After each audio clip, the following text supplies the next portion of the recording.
A mother whose son died of an overdose in St. John's last month is continuing her calls for better addiction support. Tina Olivero's 20-year-old son, Ben, was one of around a dozen people who recently died because of fentanyl-laced drugs. Olivero held a protest outside Confederation Building today. Here Now's Henrika Wilhelm was there. I don't want to talk about wait times. I'm talking about detox to treatment, treatment to a safe, sober home. That's it. Nothing in between. That's what we're fighting for. One mother's fight has turned into that of hundreds, many with personal experience. Loved ones with addictions, some lost. I came here today because the addictions problem in this country is out of hand, but this is our province and it's getting out of control. With 16 people dead in a month, and some of them probably wanted to get clean. I'm here to fight for my son that I lost April the 28th, 23. He had depressions and he was trying to fight depressions, and he thought the drugs would try to help him ease depression, but basically it didn't help. It just made him worse. My grandson, Tyler Dove, passed away due to an overdose of cocaine that was probably laced.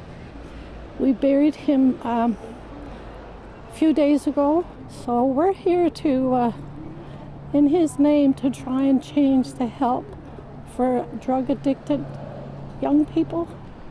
And there is no help. They get out of jail or they get out of hospital and they go back on the street, and they just repeat over and over again. They all came together with the same goal: better supports for people with mental health and addictions issues. It was okay, he went to treatment, he got off the drugs, but when you come out, there's no follow-up.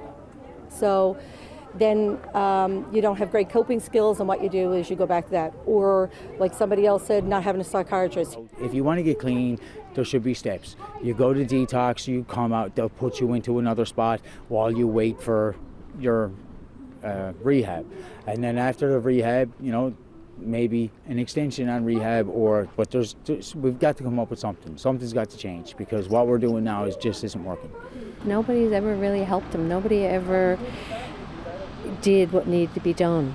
They just lock him away, give you some medication and say, go on your merry way. That's it. Nothing we can do, sorry. Several ministers attended the rally, and while they offered empathy and support, the protesters wanted more. We're sinking, and our government is not throwing us anything to float with. And that is the bottom line. So if you can't sit up there and say what your government is going to do for we the people that pay ye, then you should walk away. It was an emotional rally here today, with many tears from the dozens and dozens of protesters. And while they demanded action from the provincial government, Olivero said a meeting that includes both the health and justice ministers is scheduled for tomorrow. Henrika Wilhelm, CBC News, St. John's.